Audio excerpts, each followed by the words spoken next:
Statements pursuant to Standing Order 53-1, the Honorable Senator from Marsabit County, Senator Marsabit Chute. Thank you very much, Honorable Speaker. I have two statements to read today, with your permission. Statement number one is a request for statement on utilization of development funds in Marsabit County.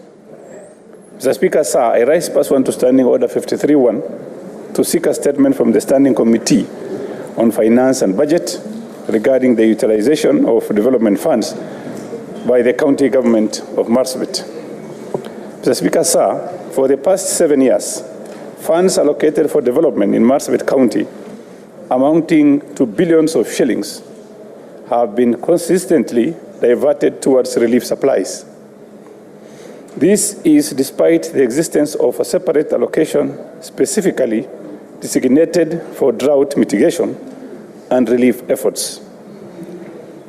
This diversion has hindered the achievement of the core purpose of development, which is to foster equitable development and improve livelihoods at the county level. It is important to note that under Section 110 of the Public Finance Management Act 2012, county governments are required to establish an emergency fund which shall not exceed 2% of the county government's total revenue. This fund is meant to cater for unforeseen emergencies, including disaster response and relief efforts. The continuous diversion of development funds to relief activities, therefore, contravenes the established framework meant to manage emergencies without compromising long-term development goals.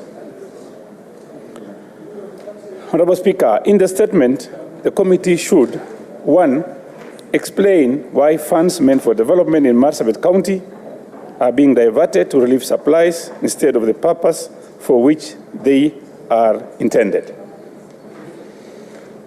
2,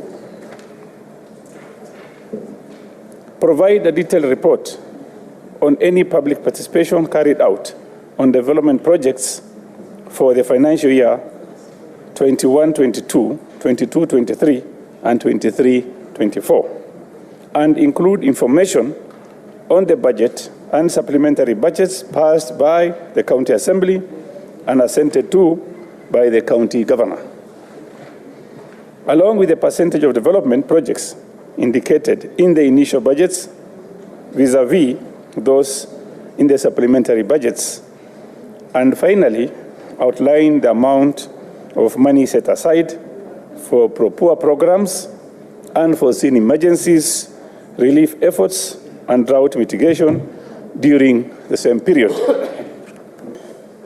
Honorable Speaker, this is a reallocation of development funds by Marsabit, Turkana, and Samburu counties. I rise pursuant to Standing Order 53-1 to seek a statement from the Standing Committee on Finance and Budget regarding the reallocation of development funds by Marsabit, Turkana, and Samburu counties towards special programs for distribution of food and other relief supplies.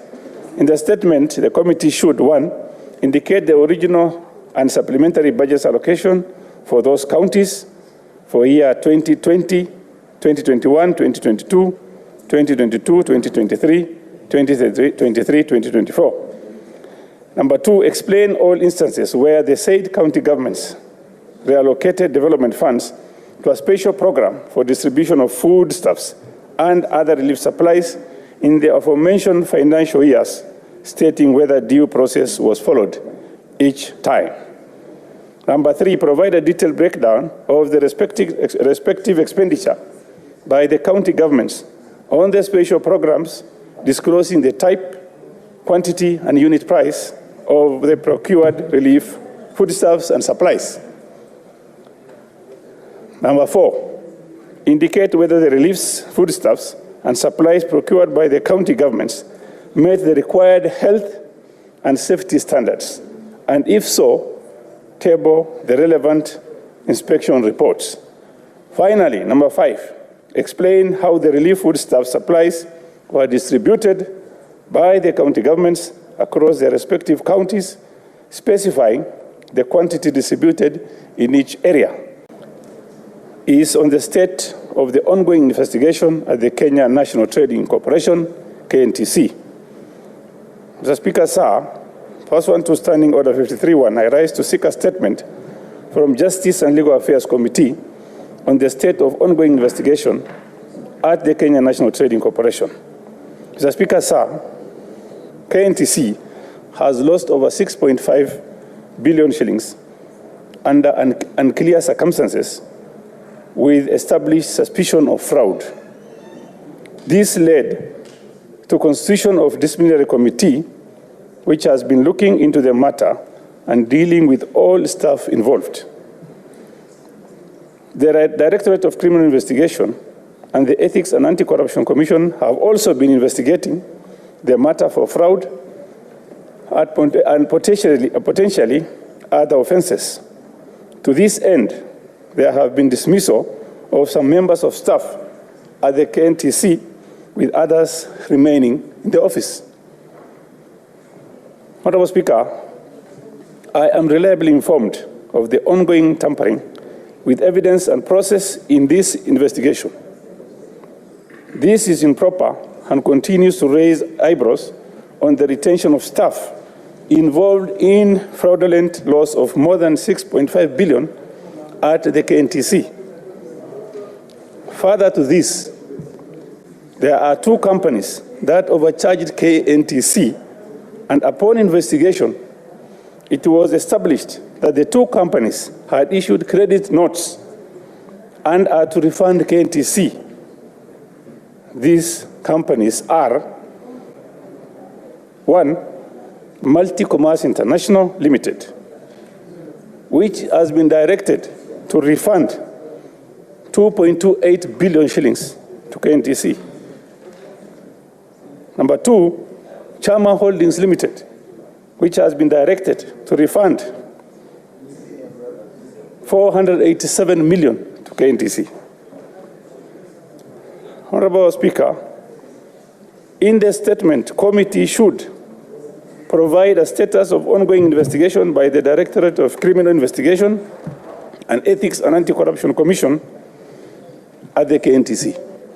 Number 2, investigate the board resolution leading to dismissal of members of staff and retention of those who remained. 3, investigate cash withdrawals done through vouchers and checks by individuals at KNTC, and I request they submit the names and identity numbers of the said individuals. Number 4, furnish the Senate with details of how KNTC board determined the dismissal and retention of the involved members of staff.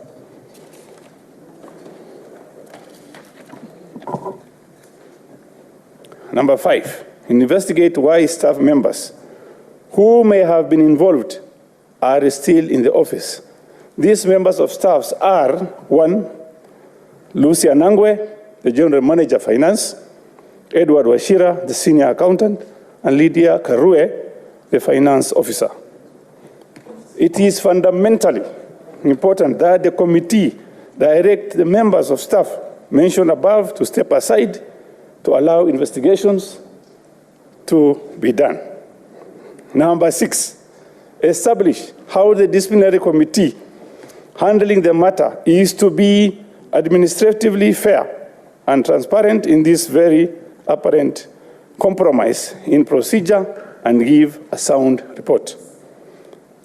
Number 7, investigate and establish timelines and mechanism with which the companies directed to refund KNTC will settle the monies. Thank you very much, Honorable Speaker.